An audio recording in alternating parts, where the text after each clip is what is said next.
Good morning, good afternoon, good evening, folks. Michael Zuber, one rental at a time. And one of the things I love about having a channel is when other people really see the value and they want to give. If you've been following my channel the last couple of weeks, maybe month and a half, you've met John. He's done the 52-year spreadsheet. He's added to it. We've given it away.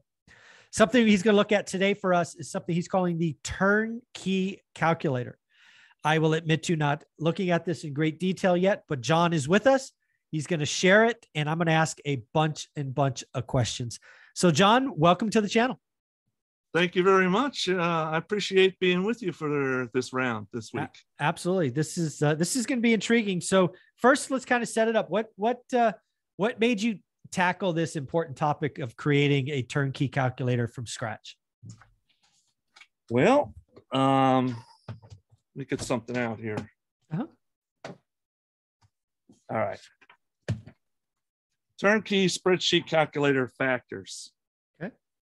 The spreadsheet has three consideration factors that help me determine if an offer should be made on a prospective deal.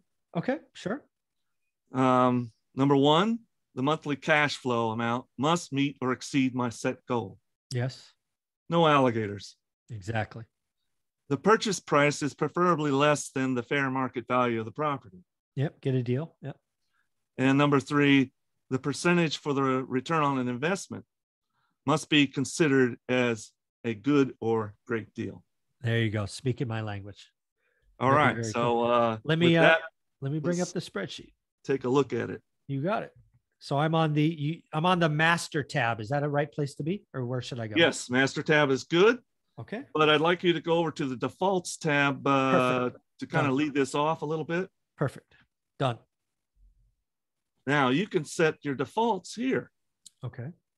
So if you consider a great deal in your market to be something other than 12%, you could set it. I like it. Okay. So what is row 4 through 9 on this calculator is to be done by the operator, right? So set your targets. Okay. I like it. Yes. And you can put your property tax rate for your market as well. That's good. Yep. Okay. All right. So back to the master. All right. Very cool. All right. Now, if you cursor down, sure, you'll see 3 colored areas. All right. Monthly cash flow, purchase price, and of course, at the very bottom, you'll see the return on investment. Gotcha. Now, if you were to change the price, okay, the purchase price, let's make that 140,000. So that is here? No, that's fair market value. Sorry. Yeah, the one below it, right below it. Oh, purchase price. Got it. Okay, 140,000. Yep. Watch what happens. Ooh, look at that. You a fancy Excel wizard. Monthly cash flow is insufficient. Yep. If you recall from the defaults tab, I wanted 40%. Right. We're at 28.9. Not enough. Right. To make it worth my while. The price is overpriced. Yep. And down at the bottom. Okay. Going. Bad deal. Wow, that's cool. Yeah. Okay. So how many input fields? So let me just get this right, because this is pretty fun. So this is an input field. Let me just hold on. We're just gonna make these input fields purple. Yeah, what the hell, purple? Okay, so that's an input field. What are all these other fields? Let me go back to the top. So these are probably calculated. Yep. So property taxes. Okay, so this is a calculation off purchase price. Got it. Yeah, it came off the defaults page, as you could see. Yep. All right. So this is, you have a insurance estimated. Okay.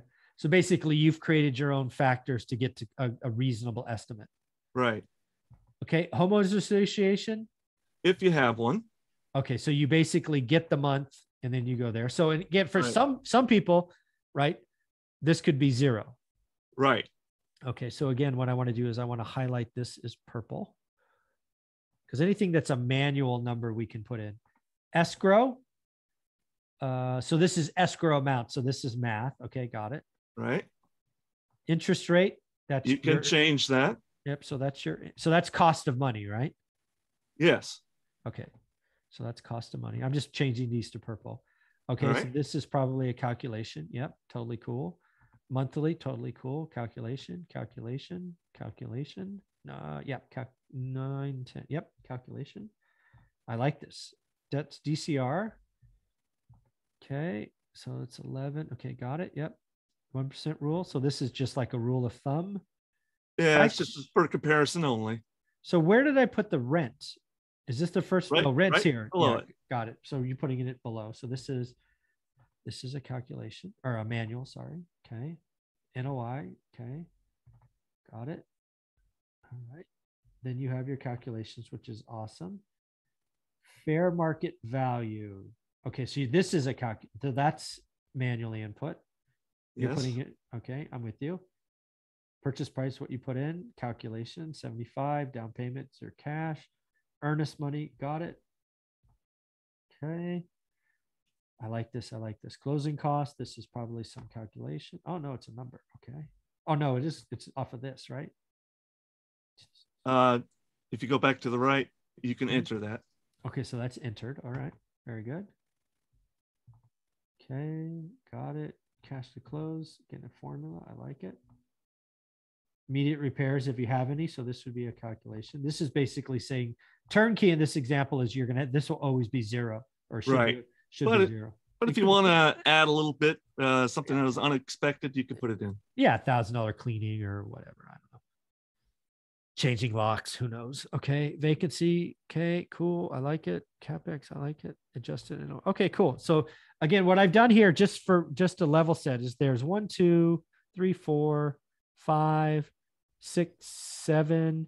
There's really like 7 fields that people could play with, and then everything else auto calculates. Yes. Okay, got it. This is very cool. So really it keys off purchase price. So, we go 120. And again, this is the purchase price, not the list price, any of that. Now notice that it's in range for the purchase price because it's below the fair market value. Right. But the cash flow below is your still target. insufficient, under 40%, which is my goal. Yeah. I like it. And down at the bottom. Yeah, one sec. I'm just trying to get comfortable real quick. So C18 is B19 times C. So again, what would happen if I change this to 80%? Yeah, it would change. Yeah, I got you. I like it. It's all tied together. I got it. Oh, but it is a great deal. Yes, as soon as you changed. You changed this to 80. To 80%. Yeah. Let's see what happens. You go a little more conservative. Yeah. Oh, it's a good deal. Yeah. Okay. This is pretty cool. So, so tell me about these tabs. I didn't really know what you meant by these 5, 6, 7% tabs. What are these tabs? Just so you can compare it with a glance. Okay. If you've got an interest rate of 5, 6, or 7%, and look at the values down at the bottom. So tell me. So I just want to get a level because I'm not. It's the same calculator, but go down further. I want you to see something here. Okay, go down further. Yeah. Keep going. All right. Down at the very bottom, you see the cash on cash return on investment. Right. And you can see 5% return, 6, 7, and so forth to see how it calculates. No, I understand all the way through. What variable am I changing? Is this in this example on this tab at 5%? Is this the same property just done 5 or 6 different ways? It's the same thing, except what you got here is a change on the purchase price. It's the only thing I've changed. Okay, got it. Okay, now I got it. So so all you've done is first set of columns you're paying 118, then you pay 113. Then you pay 108. Okay, I got you. I got 104, 100. Okay. For the purchase price, it's in the red. I got you. I understand. Yeah. So, okay. And this is all assuming a 5% cost of money. Yes. Then, for example, if we go to the 7%, sorry, I need a reminder. Same deal. The only thing you've done for all these columns is you're changing the purchase price. Yes. Got it. But it's at 7% money. Yep. Again, the cost of money. Yep. I like it. And you got a lot of insufficient. Yeah. For monthly cash flow. Yep. I like it. Yeah. So again, folks, the beauty of spreadsheets is they can help you kind of play situations out. What John is giving you here is the ability to do almost what if analysis at different cost of monies. Like you could take the same property and just adjust what your offer price is, and you could see how it ripples through. Here's the hint. If you offer less, your return goes up. Shocking, I know, but just it needs to be said. Any other thoughts on this, John, as you're putting this together? No, I just put this together to meet my 3 criteria. Yeah. And again, you like to buy turnkey products when you can. Yes. Now, if you were to take a, just for the sake of looking at this, cursor down a little bit, sure, if you would, and go all the way down to the bottom. Okay. And put your cursor on good deal. Highlight that. There's your code. Woo. Yeah, I'm not doing that. I know Excel, but I'm not doing that. Yeah, folks. So this goes back to the defaults, right? You take the time up here to list your defaults, meaning what is a great, good, great, average, fair, whatever. Then it will just ripple through into the spreadsheet. So don't change. In fact, we should lock these fields, right? So people don't mess with them. Actually, can I do that? I can do that later. Yeah, this is pretty powerful stuff you're giving folks. So folks, what I'll do here is we will once again save this video, save this file. And because John is so giving, this is all developed by John. I've had zero input in this. John is giving this away. I will add it to the free course and the spreadsheet. It should be there later today. John, any closing thoughts as you talk about this? Oh, that's it. I just wanted to ask you, how was your vacation out at Lake Tahoe? It was good. Got to play in the snow a little bit, which is a big deal for me. I've seen snow maybe 20, 30 times in my life. Actively snowed while I was somewhere 3 or 4 times. So it's it was nice to just get away, read books, do some puzzles, just spend some time with Olivia. Thank you for asking. It allowed me to kind of think about where I want this one rental at a time thing to go. So look forward to some more stuff coming, man. It's great. Thank you for asking. Well, I used to always go up to Yosemite. I've climbed Mount Whitney twice. Woo! And so I love the Sierra Nevada. Yeah, it's did a lot of backpacking up there. Oh, it's awesome. Well, John, thank you very much for you doing. It's amazing to see you. You're spending hours and hours just giving stuff away. I appreciate you. Thank you. The one rental at a time. Appreciate you, folks. And again, link below to my free course. Go get it. You'll log into Teachable. It'll be right there for you. The spreadsheet will be attached. Sometimes you have to scroll down to see it. John, thank you very much. Thank you for having me. Yep. Take care.